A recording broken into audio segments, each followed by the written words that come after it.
बहुत बढ़िया ना। ये मुझे मालूम है मेरे सारे बच्चे बहुत बढ़िया, बहुत अच्छे हैं।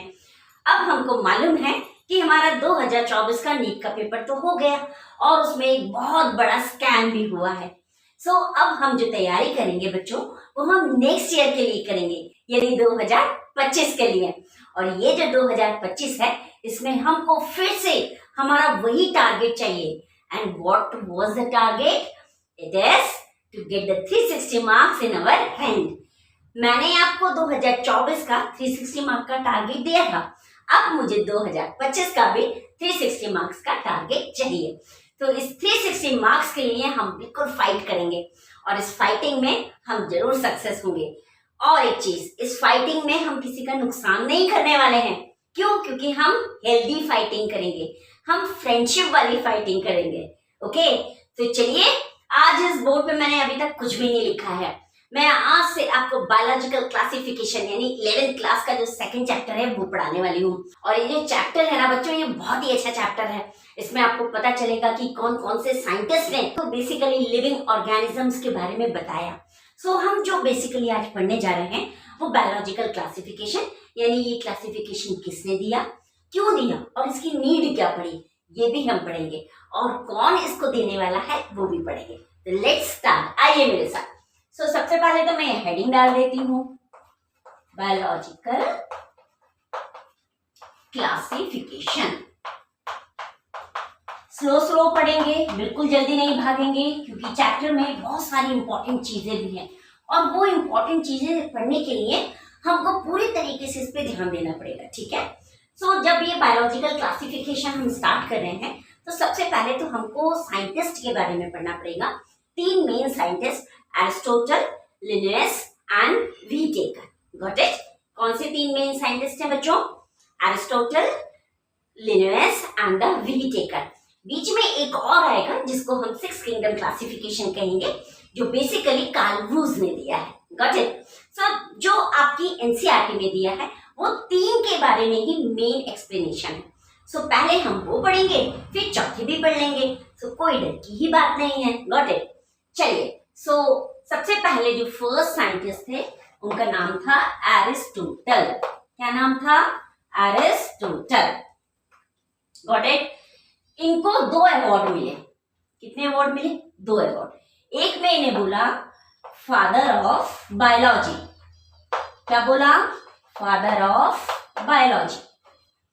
क्या बोला? फिर से जल्दी बोल दो, फादर ऑफ बायोलॉजी। बायोलॉजी में इन्होंने बेसिकली डिवाइड क्या किया? इन्होंने देखा कि बहुत सारे प्लांट्स हैं, बहुत सारे प्लांट्स हैं। उन प्लांट्सों को 3 टाइप्स में इन्होंने कैटेगराइज किया। मैं भी यहाँ पे 3 टाइप्स में कैटेगराइज करूंगी। ठीक है। और उनका नाम क्या क्या रखा बच्चों इन्होंने? एक को दे दिया ट्रीज, दूसरे को दे दिया श्रब्स और तीसरे को दे दिया हर्ब्स। Got it? समझ आया आपको? ये फादर ऑफ बायोलॉजी आपकी बुक में नहीं लिखा है, यानी एनसीईआरटी बुक में।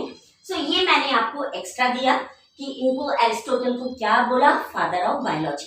जब फादर ऑफ बायोलॉजी बोला तो आखिर इन्होंने देखा क्या? बेसिकली जब ये बायोलॉजिकल क्लासिफिकेशन का क्लासिफिकेशन कर रहे थे इन्होंने देखा बहुत सारे लिविंग ऑर्गेनिज्म है। कोई छोटा है, कोई थोड़ा उससे बड़ा है, फिर एक बड़ा है, फिर एकदम बड़ा है, प्लांट्स में भी, एनिमल्स में भी। तब इन्होंने सोचा कि क्यों ना मैं इसका क्लासिफिकेशन करूं। और जब क्लासिफिकेशन किया तो सबसे पहले इन्होंने प्लांट्स का किया। प्लांट्स में इनको ट्रीज, श्रब्स और हर्ब्स में बांटा। किसका? प्लांट्स को, यानी छोटे से बड़ा। बट हम कहां से चल रहे हैं? बड़े से छोटा। Got it? क्लियर है? बिल्कुल। Aristotle father of biology, plants को डिवाइड किया 3 पार्ट में, trees, shrubs and herbs. Got it? Now अब इन्हें एक और अवार्ड मिला, और वो क्या मिला? कॉमा लगा के, father of zoology. Father of zoology, ये एक और अवार्ड मिल गया इनको। ठीक है। इसको क्यों मिला? क्योंकि इन्होंने एनिमल्स को डिवाइड किया था। Got it? ये क्या करेंगे? ये एनिमल्स को डिवाइड करेंगे। समझ आ रहा है? एनिमल्स को इन्होंने कितने में डिवाइड किया? 2 में डिवाइड कर दिया। एनिमल्स को कितने में डिवाइड कर दिया? 2 में। थोड़ा सा मैं इसको नीचे ले लेती हूँ। ताकि थोड़ा अच्छे से आ जाए हमको समझ। 2 में डिवाइड कर दिया। एक में इन्होंने किया presence of RBCs, presence of RBCs, RBCs यानी रेड ब्लड सेल्स, सबको मालूम है। और दूसरा नाम erythrocytes, got it. Presence of RBCs किसके अंदर? एनिमल्स के अंदर, ओके। और दूसरा किया absence of RBCs, absence of RBCs. समझ आया? क्या मिला एरिस्टोटल को? दूसरा अवार्ड, फादर ऑफ जूलॉजी। जब फादर ऑफ जूलॉजी बोला तो नो डाउट उन्होंने एनिमल्स को डिवाइड किया। किसमें? 2 पार्ट में। एक में उन्होंने देखा प्रेजेंस ऑफ आरबीसीज यानी ऐसे एनिमल जिनके पास रेड ब्लड सेल्स प्रेजेंट थे, और दूसरा ऐसे एनिमल जिनके पास रेड ब्लड सेल्स एब्सेंट थे। Got it? फिर से रिपीट करते हैं। Aristotle father of biology, plant को डिवाइड किया ट्री, श्रब्स एंड हर्ब्स में। फादर ऑफ जूलॉजी एनिमल्स को डिवाइड किया presence of RBC and the absence of RBC. Got it? So यहां तक तो सबको समझ आ गया। अब हम देखते हैं कि हमारे दूसरे साइंटिस्ट कौन से आए। सो जो हमारे सेकेंड साइंटिस्ट थे उनका नाम था कार्लोस लिन्नेयस, LINNAEUS। ये हमारे दूसरे साइंटिस्ट थे। इन्होंने हमको क्या दिया? इन्होंने हमको दिया 2 kingdom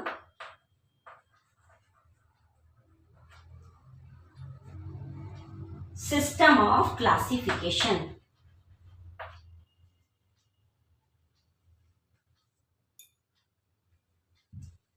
system of classification.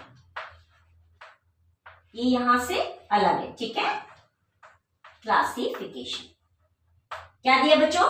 2 kingdom system of classification. अब इस 2 किंगडम सिस्टम ऑफ क्लासिफिकेशन में इन्होंने जो बाइफर्केशन किया वो बहुत ही सिंपल था। यही प्लांट और इसी एनिमल्स को उठा के यहाँ पे रख दिया।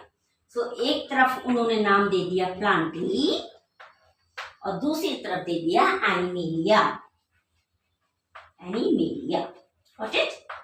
कितना सिंपल। एनिमल के आगे या लगा दिया और प्लांटी के आगे प्लांटी लगा दिया। सो सिंपल जो एरिस्टोटल ने हमको प्लांट और एनिमल्स को डिवाइड करके दिया था वही उन्होंने कार्लोस लिन्नेयस ने अपने 2 किंगडम सिस्टम क्लासिफिकेशन में हमको दे दिया।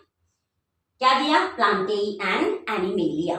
लेकिन इसके कुछ ड्रॉबैक्स आए जिसके कारण बच्चों ये सिस्टम फेल हो गया। अब हम इसके ड्रॉबैक्स पढ़ते हैं। तो यहां मैं लिखती हूं ड्रॉबैक्स। क्या क्या ड्रॉबैक्स आए? ठीक है। पहला drawback, no differentiation between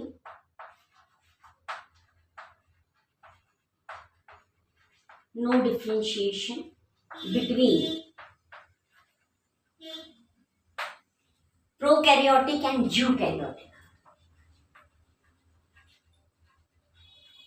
prokaryotic and eukaryotic.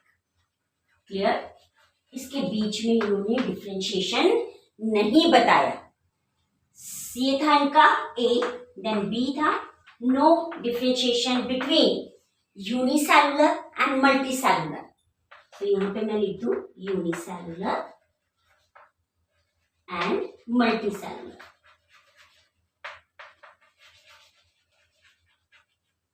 Got it? दूसरा जो डिफरेंशिएशन नहीं दे पाए बच्चों वो था no differentiation between photosynthetic and non photosynthetic.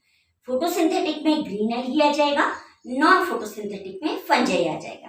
Okay, so no differentiation between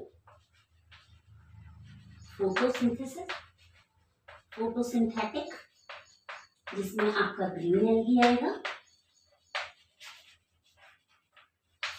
and non photosynthetic जिसमें आपका फंजाई आ जाएगा। यहाँ पे थोड़ा सा नीचे झुक के लिखना पड़ेगा इसलिए प्रॉब्लम आ रही है। सो मैंने इसको यहीं पे लिख दिया है, ठीक है। और नॉन फोटोसिंथेटिक को मैंने आधा लिखा है। सो इसको आप यहाँ पे देख लीजिएगा, ये इनके ड्रॉबैक्स थे, इसलिए ये सिस्टम बच्चों फेल हो गया। क्यों ऐसा हुआ? क्योंकि उन्होंने एरिस्टोटल की ही प्लांट और एनिमल्स को लेके टू किंगडम सिस्टम क्लासिफिकेशन में दे दिया, जिसमें उन्होंने प्लांटेई और एनिमेलिया दिया। प्लांटेई में उन्होंने कोई बाइफर्गेशन या कुछ नहीं दिया, एनिमेलिया में भी उन्होंने ऐसा कुछ नहीं बताया। लेकिन जब नहीं बताया तो ड्रॉबैक्स निकल के आए। क्यों आए? क्योंकि no differentiation between photosynthetic and the non photosynthetic. Photosynthetic है तो बच्चों ग्रीन एल्गी में होगा, नॉन फोटोसिंथेटिक है तो फंजाई में होगा, ठीक है। फिर उन्होंने नहीं बताया difference between prokaryotic and eukaryotic organism, और उन्होंने नहीं बताया difference between unicellular and multicellular organism. Clear हुआ? सो इसलिए लिनियस का ये जो टू किंगडम क्लासिफिकेशन सिस्टम है ये फेल हो गया।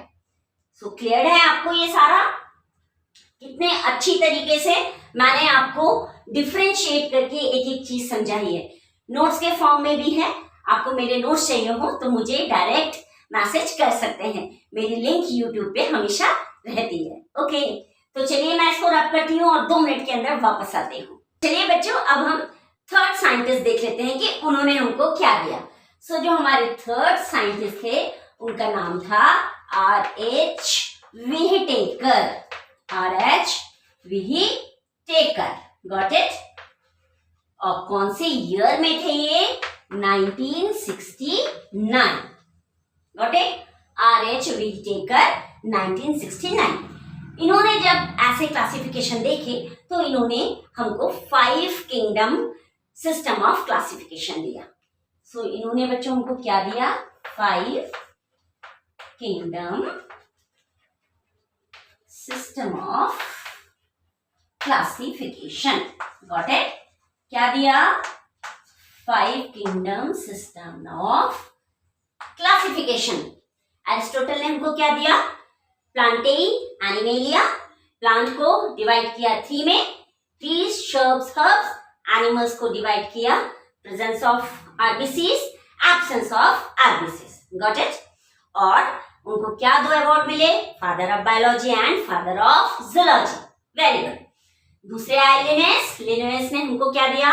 Same 2 kingdom system of classification दिया, जिसमें प्लांट और एनिमल्स को रख दिया with the name of Plantae and the Animalia. कुछ ड्रॉबैक्स निकल के आए, उन्होंने डिफरेंशिएशन नहीं दिया। किसमें? प्रोकैरियोट्स एंड यूकैरियोट्स में उन्होंने डिफरेंशिएशन नहीं दिया। किसमें? यूनिसेलुलर एंड मल्टीसेलुलर में उन्होंने डिफरेंशिएशन नहीं दिया। किसमें? Photosynthetic green algae and non photosynthetic fungi में, गॉट इट? इसलिए वो कैंसिल हुआ। लेकिन फाइनली R.H. व्हिटेकर ये सब देख रहे थे, उनको सारी चीजें दिख रही थी कि ये लोग ऐसा ऐसा एक्सपेरिमेंट कर रहे हैं और इतना इतना कर चुके हैं। तो इनको भी थोड़ा सा मन किया कि मैं भी कुछ अच्छा करके दिखाऊं, इसमें नॉलेज तो मेरे पास भी बहुत है। सो इन्होंने फाइनली हमको 1969 में 5 किंगडम सिस्टम ऑफ क्लासिफिकेशन दिया। अब इस 5 किंगडम सिस्टम ऑफ क्लासिफिकेशन को उन्होंने 5 में बांट दिया, क्योंकि ये तो नाम ही बता रहा है 5 होना चाहिए भाई। सो मैं भी बांट देती हूँ 5 में। पहला लिख देती हूँ मैं मोनारा। सबको मालूम है ना मोनारा सबसे लोएस्ट। देन आ जाएगा आपका प्रोटिस्टा, देन आ जाएगा आपका फंजाई, गॉट इट? समझ आ रहा है अच्छे से? देन आ जाएगा प्लांटेई एंड फाइनली आ जाएगा आपका एनिमेलिया, गॉट इट? तो ये सारे 5 किंगडम सिस्टम ऑफ क्लासिफिकेशन हमको किसने दिए? R.H. व्हिटेकर ने। कौन सी ईयर में दिए? 1969। Monera, Protista, Fungi, Plantae and Animalia. Clear? अब क्वेश्चन ये उठता है कि भाई इनने क्लासिफिकेशन तो दे दिया, ऐसी क्या चीज का बेस करके इन्होंने ये क्लासिफिकेशन दिया जो क्लासिफिकेशन एरिस्टोटल नहीं दे पाए, जो क्लासिफिकेशन हमारे लिनेस नहीं दे पाए। सो इन्होंने बेसिकली 5 इंपॉर्टेंट मेन क्राइटेरिया थे जिसके बेसिस पे सारे लिविंग ऑर्गेनिज्म को क्लासिफाई किया। ओके, व्हिटेकर के 5 मेन पॉइंट्स कौन से थे? सो यहाँ पे मैं लिखूं, so main criteria for classification. ठीक है, ये हम इसका मेन क्राइटेरिया देख रहे हैं क्लासिफिकेशन का। इन्होंने सबसे पहला जो देखा वो देखा सेल स्ट्रक्चर। क्या देखा बच्चों? Cell structure. सेकंड देखा बॉडी ऑर्गेनाइजेशन। बॉडी ऑर्गेनाइजेशन यानी किस तरीके से बॉडी ऑर्गेनिज्म की ऑर्गेनाइज हुई है। थर्ड इन्होंने देखा mode of nutrition. Mode of nutrition यानी जितने भी ऑर्गेनिज्म है किस तरीके से अपना फूड खाते हैं। फोर्थ इन्होंने देखा रिप्रोडक्शन। क्या देखा? रिप्रोडक्शन। और फिफ्थ इन्होंने देखा phylogenetic relationship. Phylogenetic relationship. Got it? समझ आया आप सबको? ये 5 मेन क्राइटेरिया थे जिसके बेसिस पे ये क्लासिफिकेशन हुआ। किसका? Monera, Protista, Fungi, Plantae, animalia का। सेल स्ट्रक्चर, उन्होंने ये देखा कि इसका सेल किस तरीके से एक्ट करता है। ओके, किस तरीके का है किसका? Monera, Protista, Fungi, Plantae, Animalia. Then body organization, body का ऑर्गेनाइजेशन कैसे हुआ है। Okay, then mode of nutrition, ये खाता क्या है। देन रिप्रोडक्शन, ये अपना रिप्रोडक्शन कैसे करता है, एसेक्सुअल है कि सेक्सुअल है। ओके, एंड फाइलोजेनेटिक रिलेशनशिप यानी ये इवोल्यूशनरी पॉइंट ऑफ व्यू से कितना करेक्ट है। जब उन्होंने इस तरीके से इसका क्लासिफिकेशन किया इसको वर्ल्ड वाइड एक्सेप्टेंस मिली। इसको वर्ल्ड वाइड एक्सेप्टेंस मिली। और आज जो हम क्लासिफिकेशन पढ़ रहे हैं बच्चों, वो इसी का ही पढ़ रहे हैं, इन्हीं का क्लासिफिकेशन पढ़ रहे हैं। ठीक है, अब बुक में एक और क्लासिफिकेशन सिस्टम आपका दिया है जिसको उन्होंने 3 डोमेन सिस्टम बोला है। ठीक है, 3 डोमेन सिस्टम के लिए वीटेकर का मैं एज इट इज लिखे रहने दे रही हूँ और इसको रब कर दे रही हूँ। ठीक है बच्चों, मैंने इसको रब कर दिया क्योंकि मेरे पास यही बोर्ड है और स्पेस उतना नहीं है, तो अल्टीमेटली मुझे रब तो बेटा करना पड़ेगा। क्लियर? अब मैं जो आपको बताने वाली हूँ फोर्थ जो है वो है 6 kingdom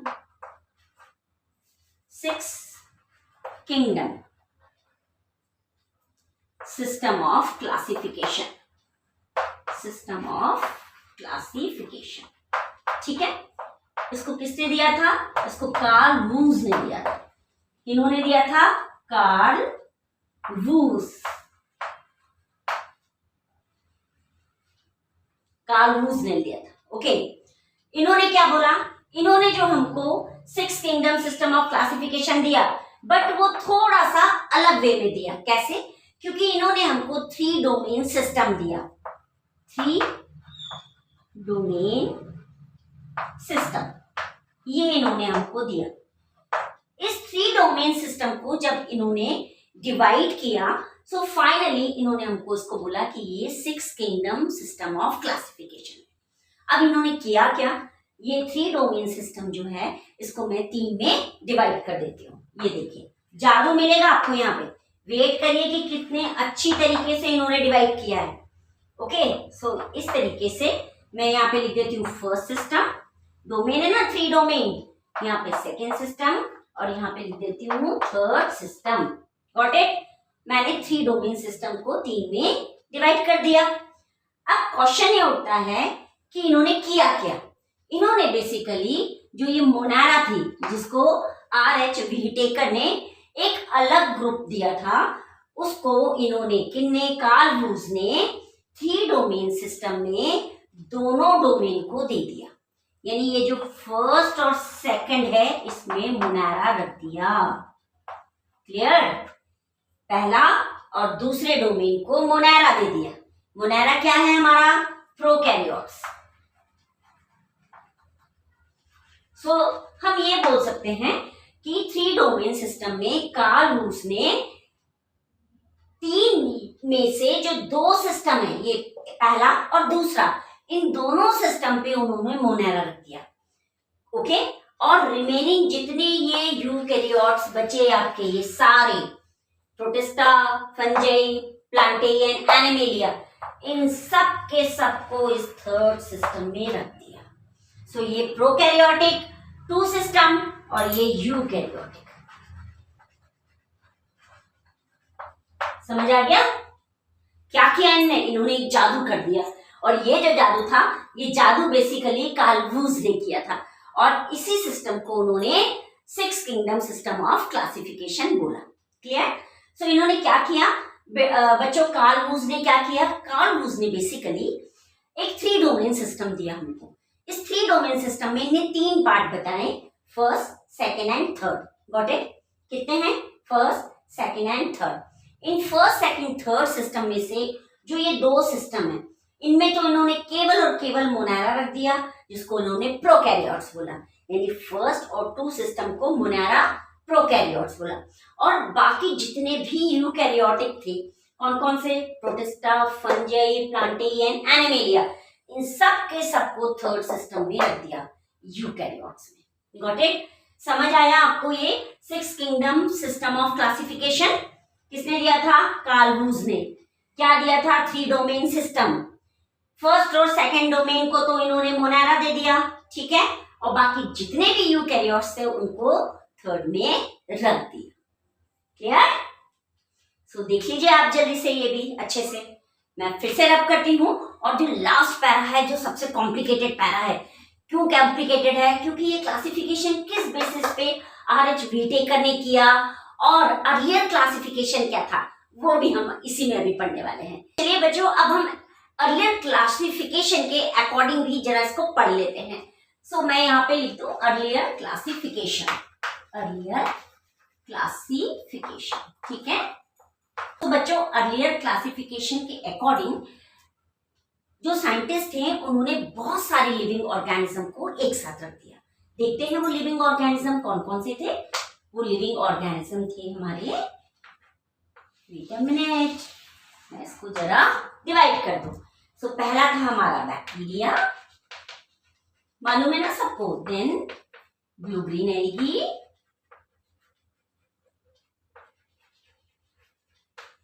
then fungi, then mosses, then ferns, then gymnosperms, and finally angiosperms.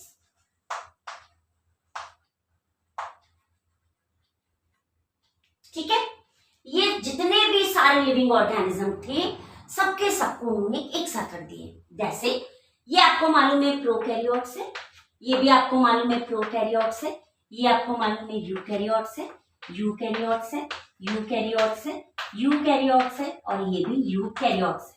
ठीक है, फिर ये एक जगह से देखें तो यूनिसेलुलर, यूनिसेलुलर और सारे के सारे मल्टीसेलुलर।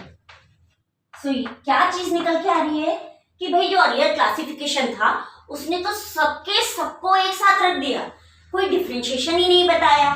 सो अब हम इसको इस तरीके से बांध देते हैं कि भाई हम सबकी बात कर रहे हैं। सो पहला जो पॉइंट निकल के आया, इन्होंने सबको बोल दिया प्लांट्स। क्या बोल दिया? प्लांट्स। क्यों बोला? क्योंकि उन्होंने एक वन यूनिफाइड कैरेक्टर देखा इसमें। जो यूनिफाइड कैरेक्टर देखा उसका एक नाम भी दिया उन्होंने और उसको बोला सेल वॉल। क्या बोला? Cell wall. ठीक है, सेल वॉल। क्या? प्लांट्स। कौन कौन? Bacteria, blue green algae, fungi, mosses, ferns, gymnosperm और एंजियोस्पर्म। क्या है? सब प्लांट्स। क्यों है? क्योंकि इन सब में एक ही यूनिफाइड कैरेक्टर है और वो है सेल। ठीक है, दूसरा जो डिफरेंस ये नहीं बता पाए, वो क्या नहीं कर पाए, वो बेसिकली हेट्रोट्रॉफिक और ऑटोट्रॉफिक में डिफरेंस नहीं बता पाए। बट उससे पहले मैं आपको ये बोलूंगी कि जितने भी प्रोकैरियोट्स और यूकैरियोट्स हैं उसको उन्होंने साथ में रख डाले। सो यहां लिख दूं मैं प्रोकैरियोट्स या prokaryotic and eukaryotic were grouped together। ठीक है ना, साथ में रख डाले। नो डिफ्रेंशिएशन, दिख ही रहा है आपको सबका, नो डिफ्रेंशिएशन। अब मैंने मल्टीसेलुलर यूनिसेलुलर भी आपको बोला, सो ये दूसरा क्या नहीं दे पाए मुझे, यूनिसेलुलर और मल्टीसेलुलर में difference, and multicellular. So unicellular में जो एग्जांपल आप पढ़ेंगे वो होगा क्लैमिडोमोनास। सो एग्जांपल लिखूं मैं, क्लैमिडोमोनास, और इसमें मल्टीसेलुलर में बच्चों स्पाइरोगायरा। इन दोनों को भी उठा के उन्होंने इसमें रख डाला, ठीक है ना। तो ये डिफरेंस वो नहीं कर पाए कि भाई ये जो है यूनिसेलुलर है और ये जो है मल्टीसेलुलर, बट रख दिया। अच्छा, क्लैमिडोमोनास अर्लियर किसमें प्लेस था बच्चों, एलिगी में। तो यहां पे लिख दो अर्लियर प्लेस्ड इन एलिगी। सो ये चीज भी डिफरेंट नहीं कर पाए वो, इसीलिए ये जो था ये फेल होने की कगार पे आ गया। और जो एक चीज नहीं बता पाए चौथी, वो ये थी बच्चों कि ये हेटेरोट्रॉफिक और ऑटोट्रॉफिक में भी डिफरेंस नहीं बता पाए। तो यहां पे मैं लिखूं हेटेरोट्रॉफिक और ऑटोट्रॉफिक, इसमें भी ये क्लेरिफिकेशन नहीं दे पाए। हेटेरोट्रॉफिक अगर मैं बोलूं तो फंजाई आ जाएगा आपका, और अगर ऑटोट्रॉफिक बोलूं तो ग्रीन प्लांट्स आ जाएगा आपका, क्लियर। इसीलिए ये जो अर्लियर क्लासिफिकेशन सिस्टम था ये फेल हुआ। फिर जब वी टेकर ने ये सारी चीजें देखी तो उन्होंने धीरे धीरे इसको क्लासिफाई किया और हमको 5 किंगडम क्लासिफिकेशन के अंदर सारी चीजें अच्छे से क्लासिफाई करके दी, क्लियर। सो एक बार फिर से रिपीट करते हैं इसको। जो बेसिकली अर्लियर क्लासिफिकेशन था उसके according bacteria, blue green algae, fungi, mosses, fern, gymnosperm और एंजियोस्पर्म ये सब के सब प्लांट्स के अंदर आते हैं। जब प्लांट्स में आए तो क्यों आए, क्योंकि इनके पास वन यूनिफाइड कैरेक्टर था, वो था सेल वॉल। तो सेल वॉल के बेसिस पे उन्होंने सबको प्लांट में रख दिया। फिर वो क्या क्या चीज बेसिकली नहीं ढंग से बता पाए, वो प्रोकैरियोटिक और यूकैरियोटिक को भी एक साथ रख मारा। तो ये दोनों तो क्या है, प्रोकैरियोट, बाकी सब यूकैरियोट। यूनिसेलुलर मल्टीसेलुलर को भी एक साथ रख दिया उन्होंने, क्यों, क्योंकि क्लैमिडोमोनास अर्लियर जो एल्गी में प्लेस था वो यूनिसेलुलर था और जो मल्टीसेलुलर था वो स्पाइरोगैरा था। इसका भी बच्चों वो नहीं ठीक से एक्सप्लेनेशन दे पाए। और जो फोर्थ बात निकल के आई वो ये आई कि हेटेरोट्रॉफिक और ऑटोट्रॉफिक में भी डिफरेंस नहीं कर पाए, क्यों, क्योंकि हेटेरोट्रॉफिक जो था वो फंजाई थी और जो ऑटोट्रॉफिक था वो ग्रीन प्लांट्स था। जबकि फंजाई की जो सेल वॉल है वो काइटिन की बनी है बच्चों, और ग्रीन प्लांट्स की सेल वॉल सेलुलोज की बनी है। तो जब इतने सारे प्रॉब्लम्स आकर हुए तो ऑटोमेटिकली वी टेकर ने सब देखा और फाइनली हमको 5 किंगडम क्लासिफिकेशन बहुत अच्छे तरीके से दिया, ठीक है ना। तो सबसे पहले वी टेकर ने फंजाई देखा और ग्रीन प्लांट्स देखे बच्चों, ठीक है, फंजाई देखा और ग्रीन प्लांट्स देखे। इसको थोड़ा सा मैं इधर शिफ्ट कर देती हूँ क्योंकि मुझको और भी लिखना है। तो यहाँ लिख देती हूँ मैं फंजाई और ग्रीन प्लांट्स, ठीक है। ग्रीन प्लांट्स की सेल वॉल किसकी बनी थी बच्चों, सेलुलोज की, और फंजाई की काइटिन की, ये हमको मालूम है ना, ये दोनों। तो इसके अकॉर्डिंग फंजाई को उन्होंने एक अलग किंगडम दिया जिसको उन्होंने बोला फंजाई, और प्लांट्स को उन्होंने एक अलग किंगडम दिया जिसको उन्होंने क्या बोला, प्लांटी। तो दो तो हो गए कंप्लीट वी टेकर के अकॉर्डिंग, ठीक है। देन उसके बाद उन्होंने प्रोटिस्टा और मोनारा भी दिया। सो उन्होंने मोनारा में क्या दे दिया बच्चों, मोनारा में सारे ऑल प्रोकैरियोट्स दे दिए उन्होंने, ठीक है। और प्रोटिस्टा में क्या दिया, प्रोटिस्टा में उन्होंने क्या दे दिया बच्चों, unicellular eukaryotic, unicellular eukaryotic, got it. चलिए अब एक बहुत इंपॉर्टेंट डिफरेंशिएशन बता रही हूँ जिसमें सबसे ज्यादा कंफ्यूजन होता है। क्यों, क्योंकि बच्चे बोलते हैं मैम पढ़ते तो हम इसको एल्गी में है तो फिर हमने प्रोटिस्टा में क्यों रखा। Okay, so Chlamydomonas and Chlorella. Chlorella को कहाँ है, ये अर्लियर किसमें प्लेस्ड थे, अर्लियर प्लेस्ड इन एल्गी।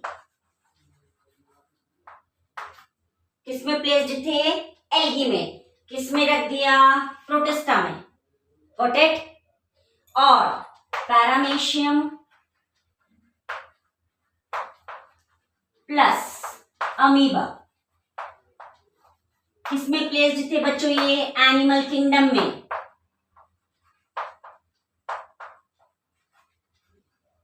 और किसमें रख दिया, प्रोटिस्टा में, गॉट इट। ये सबसे ज्यादा कंफ्यूजन करेक्टर है। और फिर इसको जब अंदर आप खोजेंगे तो यही पाएंगे कि प्रोटिस्टा में यानी यूनिसेलुलर यूकैरियोटिक, तो ये सब भी यूनिसेलुलर यूकैरियोटिक है कहीं ना कहीं से, ओके। इसीलिए इनको किस में रख दिया, प्रोटिस्टा में। सो अगर आपके नीट में एमसीक्यू में क्वेश्चन आता है क्लैमिडोमोनास एंड क्लोरेला हम प्रोटिस्टा में रखेंगे कि एल्गी में, सो प्लीज प्रोटिस्टा पे टिक लगाइएगा, एल्गी पे टिक भूल के मत लगाइएगा।